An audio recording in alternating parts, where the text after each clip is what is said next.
नमस्कार, मैं हूं कुमार गजेंद्र। जनपथ ऑन द स्पॉट में आपका स्वागत है।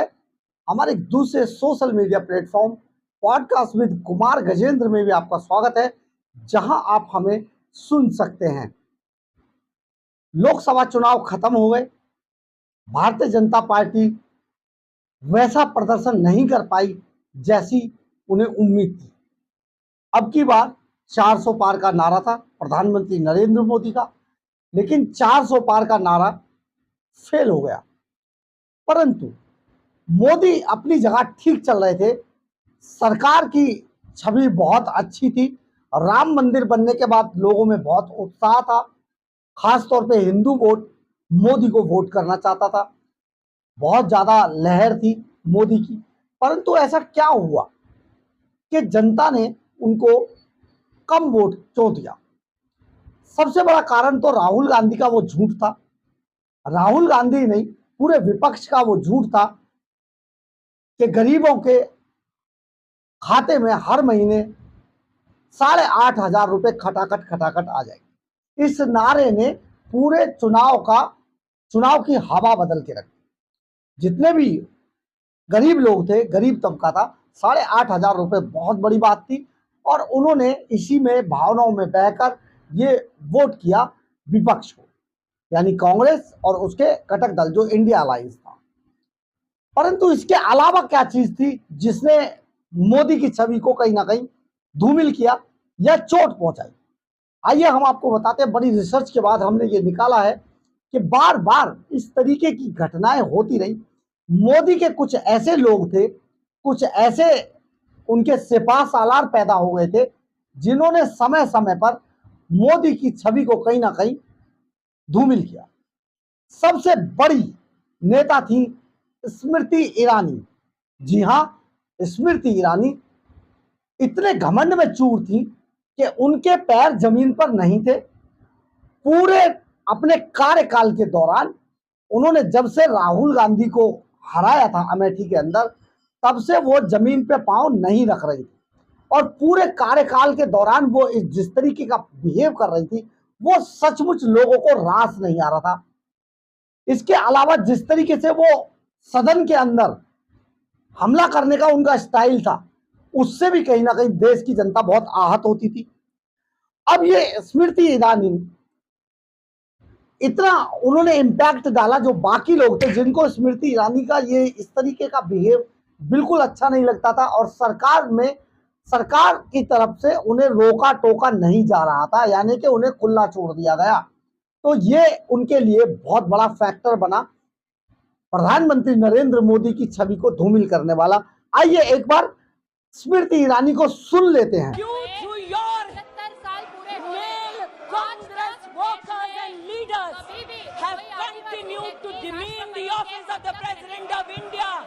Apologize to the nation. माफी मांगो इस देश से, माफी मांगो सोनिया गांधी आदिवासियों से, माफी मांगो औरतों से, माफी मांगो गरीब से, माफी मांगो और शर्म करो। You through your 70 साल पूरे हुए कांग्रेस वो। आपने देखा होगा कि स्मृति ईरानी सदन के अंदर जहां पर बहुत मान्यता होती है, वहां पर किस तरीके का बिहेव करती है। बहुत बुरा लगा, देश की जनता में बड़ा गंदा मैसेज गया, और उस मैसेज ने कहीं ना कहीं प्रधानमंत्री नरेंद्र मोदी की छवि को धूमिल किया। इसके बाद नाम आता है रमेश बिधूड़िया। देश के हर आदमी ने, देश और दुनिया के हर आदमी ने वो रमेश बिधूड़ी का वो भाषण जरूर सुना होगा। जिस तरीके से रमेश बिधूड़ी आक्रामक थे, जिस तरीके से उन्होंने अपनी भाषा का प्रयोग किया, सचमुच उसने प्रधानमंत्री नरेंद्र मोदी की छवि को धूमिल किया। हालांकि बाद में उनका टिकट कटा, ये बड़ा मामला था, परंतु रमेश बिधूड़ी की छवि ने, प्रधानमंत्री की जो छवि थी रमेश बिधूड़ी की, बातों ने धूमिल किया उसको। आइए एक बार रमेश बिधूड़ी को भी देखते हैं। सिरे ले रहे हैं। प्लीज कभी खड़ा होगा, ये बता रहा हूं सर। आपने देखा होगा किस तरीके से रमेश बिधूड़ी सदन के अंदर लगातार किस तरीके की भाषा का उन्होंने प्रयोग किया, और जो भाषा का प्रयोग किया वो देश की जनता में उसका बहुत गलत मैसेज गया। ये आप समझिए, जिसने कहीं ना कहीं देश के लाखों लोगों को आहत किया। ऐसा नहीं होना चाहिए था। एक नेता थे राजा बाली करके, आप उनको भी एक बार सुन सकते हैं। एक बार देखिए जरा किस तरीके की भाषा का इन्होंने भी प्रयोग किया था। सरकार बनेगी, तुम दोनों चूहे भाइयों को पिंजरे में बंद करके, तुम्हें प्यार है ना पाकिस्तान से, उस पाकिस्तान में तुम दोनों भाइयों को फेंकेंगे। सरकार बनेगी, तुम दोनों चूहे भाइयों को पिंजरे में बंद करके। आपने देखा होगा किस तरीके की भाषा का प्रयोग हुआ। इससे काफी धक्का लगा प्रधानमंत्री नरेंद्र मोदी की छवि को। अब बारी आती है माधवी लता की। जी हाँ, असदुद्दीन ओवैसी के खिलाफ चुनाव लड़ रही माधवी लता ने, उनके उस तीर को हर आदमी जानता है देश का, हर आदमी ने वो तीर देखा कि वो तीर कहां छोड़ा गया। वो तीर ऐसा छूटा, वो तीर ऐसा लगा कि सचमुच उसने कहीं ना कहीं प्रधानमंत्री नरेंद्र मोदी की जो छवि थी उसको धूमिल किया। इस तीर से जिस तरीके से विवाद हुआ, जिस तरीके से चीजें हुई, प्रधानमंत्री की जो छवि थी उसको बहुत बड़ा धक्का लगा इस तीर से। एक बार माधवी लता के इस तीर को भी देख लेते हैं।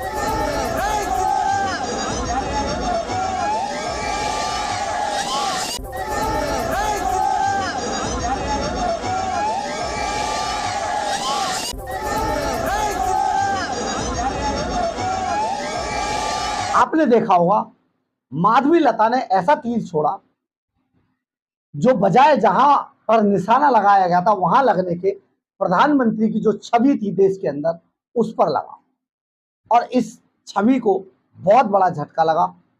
इसके अलावा महाराष्ट्र में नवनीत राणा बड़े विवादास्पद बयान दिए उन्होंने, उससे भी बहुत बड़ा झटका लगा।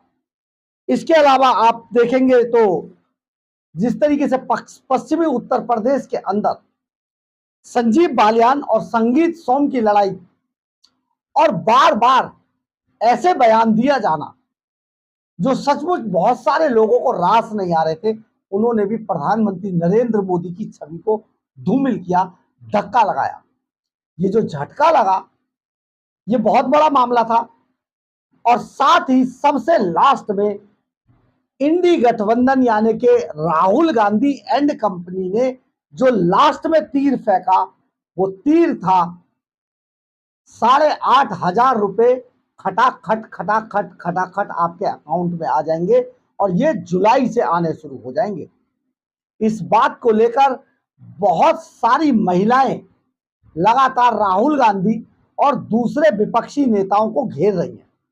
राहुल गांधी और केजरीवाल साहब ने तो यहां तक एक कदम आगे बढ़ के बैटिंग करते हुए यहां तक कर डाला था कि उन्होंने फॉर्म तक भरवा लिए थे 8,500 रुपए के। आप समझिए देश के अंदर वो गरीब लोग जिनके लिए 2,000 रुपए बहुत होते हैं, 8,500 रुपए जो एक सैलरी की तरह होता है, एक पूरा एक वेतन है, कई जगह पर इतना वेतन होता है, अगर वो मुफ्त में मिल जाए तो देश की जनता उसी को वोट देगी। तो जो प्रधानमंत्री नरेंद्र मोदी का प्रदर्शन जो रहना था उससे जो नीचे आया ग्राफ उसका, उसके पीछे यही वजह थी। लेकिन सबसे बड़ी वजह होती है कि आदमी अपनी गलतियों से सीखे। हालांकि प्रधानमंत्री नरेंद्र मोदी और उनकी टीम इस मामले में बहुत हमसे भी बहुत ज्यादा आगे है। उन्होंने इस बात को जान लिया होगा और शायद आने वाले टाइम में वो ऐसी गलती ना करने दें। बहरहाल अगर आपको हमारी खबर अच्छी लगे तो आप इसे लाइक, सब्सक्राइब और शेयर जरूर करें। कमेंट्स बॉक्स में अपनी राय जरूर लिखें, इससे हमें बहुत ऊर्जा मिलती है। और अगर आप हमारे चैनल पर नए हैं तो हमारे चैनल को ज्वाइन करना ना भूलें। इतना ही नहीं, अगर आप हमें आर्थिक रूप से मदद करना चाहते हैं तो हमारे QR कोड को स्कैन करके या फिर हमारे सुपर थैंक्स बटन को दबाकर हमें आर्थिक रूप से मदद भी कर सकते हैं। आपकी हमारे चैनल के बारे में, हमारे बारे में, हमारी खबरों के बारे में क्या राय है, कमेंट्स बॉक्स में अपनी राय जरूर लिखें। कई बार हम आपकी राय से अपनी राय बनाते हैं, कई बार हम आपकी राय को आपके नाम के साथ अपनी खबरों में शामिल करते हैं। जय हिंद, जय भारत।